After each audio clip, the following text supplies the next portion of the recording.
Welcome back after the break. और आपको पता है कि इससे पहले हम बात किया करते थे कराची के हवाले से कि वहाँ पर बहुत ज़्यादा लैंड माफिया है, लेकिन आज हम जो बात करने जा रहे हैं वो है हैदराबाद की, क्योंकि कराची के बाद अब हैदराबाद में भी इस तरह के वाक़यात रिपोर्ट होने शुरू हो चुके हैं।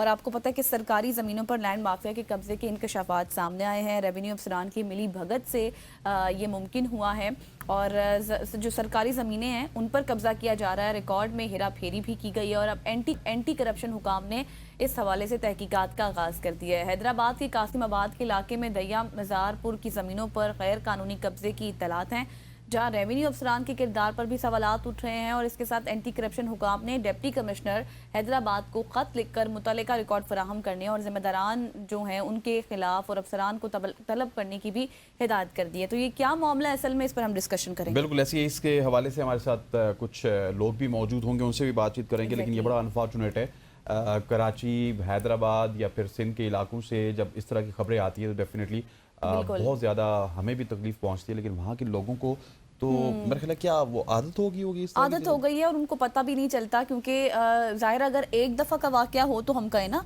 जब ये रूटीन बेस पर होगा तो फिर किसी को क्या खबर होगी कि ठीक है या गलत है। बल्कि वो मैं एक किसी ज़माने में मूवी भी देखी तो वो बेसिकली अफगानिस्तान के ऊपर बनी हुई थी। तो वहाँ पे जब सुसाइड बॉम्बर्स हमला करते थे तो कभी 50 लोग मरते थे, कभी 100 लोग शहीद होते थे, बैग पार्डन। सो कभी कभार अगर 5-6 लोग हो जाते थे ना तो वो कहते थे सर यहाँ पे तो कोई मसला नहीं है, वो तो बस तो वो फिर ऐसे पता भी नहीं चलता। इसी तरह जब आपकी रूटीन का मामला बन जाता है तो ये भी आप देखिए पहले कराची में था। और क्या आपको नहीं लगता कि इस हवाले से कोई कानून साजी होनी चाहिए?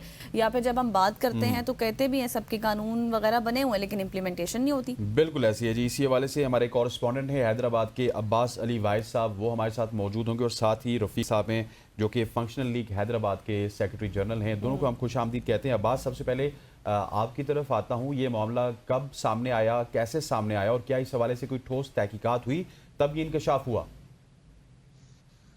देखें, कराची में तो ये मामला चल रहा था ज़मीनों पर कब्जे का सरकारी, लेकिन अब जो ये हैदराबाद में भी एक मामला छिड़ा है, जिसके बाद हैदराबाद के कुछ ऐसे अफराद हैं जिन्होंने दरखास्तें दायर की थी जिसमें एंटी करप्शन है। उसके अलावा नैब में दरखास्तें दायर की थी जिस पर एक्शन हुआ है। और एंटी करप्शन डायरेक्टर 2 ने जो है डिप्टी कमिश्नर हैदराबाद को खत लिखा है, जिसमें हैदराबाद का एक इलाका है कासमाबाद, जो कि आज से 20 साल कबल जो है वो एक देही इलाका था, लेकिन उस इलाके में बहुत जल्दी तरक्याती काम शुरू करवाए गए हैं। और उस इलाके की अगर मैं बताऊं तो आपको बड़े बड़े वहाँ प्रोजेक्ट्स हैं, बड़े बड़े वहाँ पे बिल्डिंग कंट्रोल के वहाँ पे बहुत सारी बिल्डिंग्स बनी हुई है। उसके अलावा भी जो बहुत सारी चीज़ें हैं जो सरकारी ज़मीन पर वहाँ कब्जे किए गए हैं बाज़ अफराद की जानिब से, और ये मिली भगत से हुआ है सारा मामला। तो अब जो है ये डिप्टी कमिश्नर को तहकीकात के लिए खत लिखा गया है एंटी करप्शन की जानिब से। अब ये मामले की हमारी जब डिप्टी कमिश्नर से बात हुई तो उनका भी ये बताना है कि इस पर इंक्वायरी की जा रही है।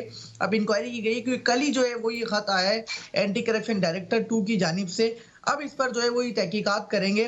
उसके अलावा भी हैदराबाद के कई ऐसे इलाके हैं जहां पर सरकारी जमीनों पर जो है वो प्रोजेक्ट्स बनाए गए हैं। बचाओ बंद एक जो बंद के करीब जो दरिया वो है उसके उधर प्रोजेक्ट बनाए गए हैं। इसी तरीके से लतीफाबाद नंबर 10 में एक प्रोजेक्ट है बिस्मिल्लाह सिटी। उसके अलावा बहुत सारे ऐसे प्रोजेक्ट्स बनाए गए हैं जो गैर कानूनी बनाए गए हैं और सरकारी जमीन थी वो उस पर इन्होंने ये प्रोजेक्ट बनाया। और ये पूरी बाकायदा ये सही। कमेटी अब्बास होती है। साहब साथ ही रहना, हम रफीक साहब से भी इस हवाले से उनका स्टांस भी पूछते हैं। रफीक साहब ये बताइएगा, जिस तरह हमारे कॉरेस्पॉन्डेंट अब्बास बता रहे हैं कि ये तमाम तर मामला एक दफ़ा का नहीं है, इससे पहले हमने कई बार कराची से भी इस तरह की खबरें रिपोर्ट होती हुई देखी हैं।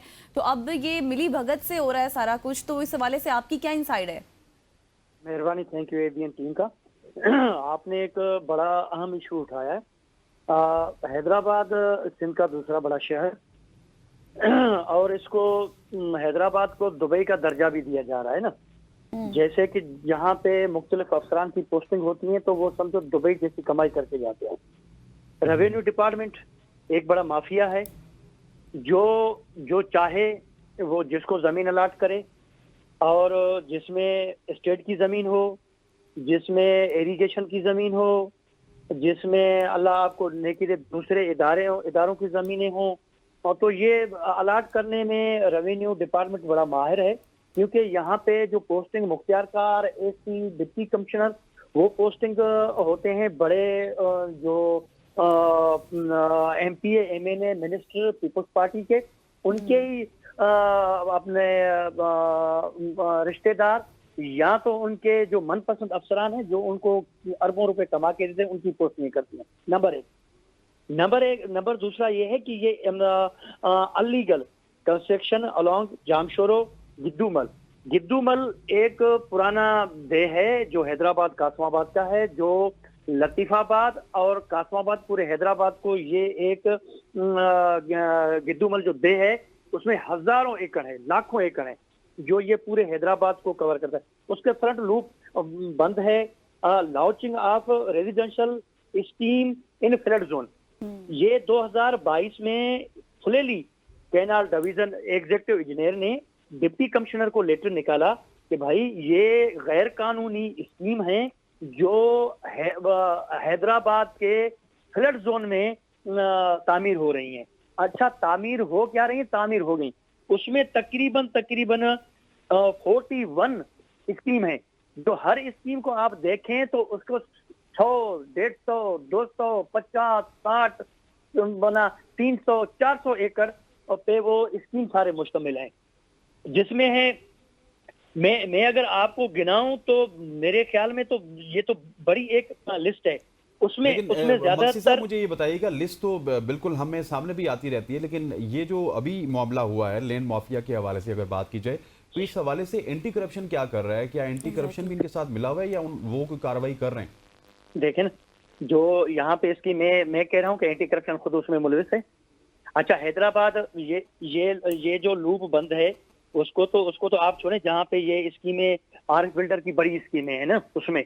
अच्छा, बिस्मिल्लाह टाउन आप लतीफाबाद में आप देखेंगे उसमें यानी तकरीबन हजारों के तादाद में अपना बंगले बने हुए हैं, हजारों के तादाद में फ्लैट्स हैं जहाँ पे लोग रह रहे हैं जो दरिया के अंदर है, यानी अलमिया ये है। अच्छा, दूसरी बात यह है कि हैदराबाद शहर के अंदर जो माफिया जिस तरह सरगर्म है, इसमें पहले नंबर पर एचडीए मुलविस है। सही, क्योंकि स्कीम जो जितने भी स्कीम होते हैं, जितने भी अपना प्लाट्स होते हैं, उसको पास करना, एनओसी देना एचडीए की है। उसके बाद में बिल्डिंग कंट्रोल का अहम किरदार होता है जो उनके नक्शे पास करता है। अच्छा, फर्स्ट नंबर में तो मुख्तियारकार का काम होता है जो उनको दाखला वगैरह रख के उनको देते हैं कि भाई ये जमीन हमने आपको अलाट की है। देखो, अरबों खरबों रुपए की इरिगेशन की जमीन है, 41 स्कीम, 41 स्कीम है उस पर। भाई ये सरकारी जमीन, इरिगेशन की जमीन, तो ये रेवेन्यू वालों ने कैसे उनको बिल्कुल अलाट आपने की है? ठीक निशानदेही की रफीक साहब, जो लोग इसमें मुलविस है। लेकिन हमारे कॉरेस्पॉन्डेंट भी मौजूद है ना हमारे साथ, उनसे पूछते हैं कि अभी कितने ऐसे इलाके हैं जहां पर कब्जा कर लिया गया है सरकारी जमीनों पर। अब्बास, देखिए, हैदराबाद के कई ऐसी ज़मीनें हैं जिसमें मैं अगर आपको गिनवाऊं तो जितने कमर्शियल एरिया हैं, जिसमें कासमाबाद जो मैंने आपको बताया कि वो 20 साल कबल एक देही इलाका हुआ करता था, लेकिन उसमें बहुत जल्दी तरक्याती काम उधर हुए और वो अब ऐसा इलाका बन चुका है कि मुकम्मल मैं आपको बताऊं तो सरकारी ज़मीन जितनी है वहाँ बड़े बड़े प्रोजेक्ट्स बनाए गए हैं। उसके बाद आप लतीफाबाद नंबर 10 की तरफ आ जाएं तो वहाँ जितना बड़ा एक बहुत बड़ा वहाँ पर प्रोजेक्ट बनाया गया है जो नामी गिरामी है और नामी गिरामी बिल्डर का है वो, लेकिन उस पर भी वो भी सरकारी जमीन है और दरिया के बिल्कुल किनारे वो जो इन्होंने ये प्रोजेक्ट बनाया था। अब जो है कासमाबाद की जो मैं आपको बताऊं तो बहुत सारे ऐसे एरियाज हैं जहां पर ये बड़े बड़े प्रोजेक्ट्स बनाए गए थे और ये जो इनकी आपस में जो ये मिली भगत से होता है ये सारा मामला।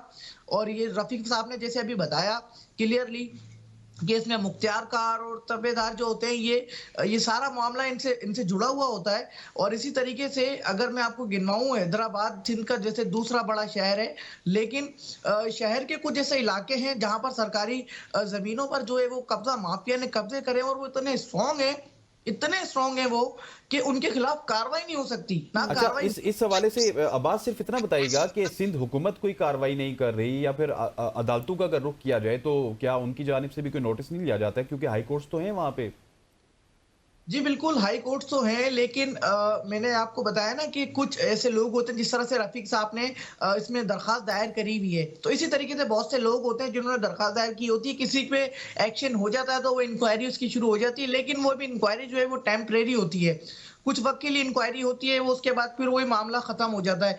अब वो क्या इनके आपस में कुछ मामला तय हो जाते हैं, ये मामला होता है। जिस तरीके से अभी एंटी करप्शन डायरेक्टर 2 ने किसी की दरखास्त पर डीसी हैदराबाद को ये खत भेजा है कि ये जितनी ये स्कीम बनाई गई हैं और जितने सरकारी जमीनों पर ये कब्जे हुए हैं, आप इसके खिलाफ कार्रवाई करें, कार्रवाई आप क्यों नहीं कर रहे हैं। और 17 फरवरी को जो है वो तलब भी करने का हुक्म जारी कर दिया है, जिसमें ताबेदार है और वो मुख्तियार कार, उनको 17 फरवरी को तलब करने के लिए भी बुलाया गया है। और डिप्टी कमिश्नर को ये हिदायत की गई है कि आपने इस पर कार्रवाई करें, आपकी कितनी जमीन, और हमें सारा डेटा चाहिए।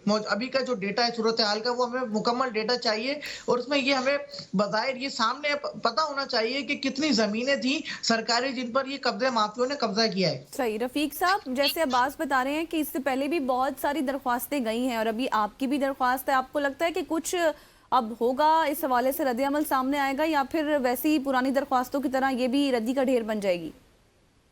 एंटी करप्शन खुद इसमें जो लैंड ग्रैबिंग है उसमें मुलविस हैं। उसके कुछ डिप्टी डायरेक्टर्स हैं जिनके उनके प्रोजेक्ट यहाँ पे हैदराबाद में चल रहे हैं, जिन पे स्टेट और गवर्नमेंट की जमीन उसमें शामिल है। और अभी नया एक प्रोजेक्ट बन रहा है लंदन टाउन। अच्छा, लंदन टाउन वो एक स्कीम थी जो अभी किसी एंटी करप्शन के बड़े किसी अफसर ने वो खरीदा है।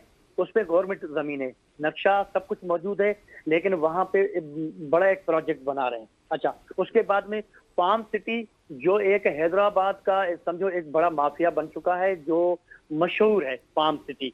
अच्छा, पाम विलेज, उसके तकरीबन 6 उन्होंने अपना एरियाज बनाए हैं, जिसमें उनके मुख्तलिफ स्कीमें हैं, उसमें तमाम गवर्नमेंट के लैंड है।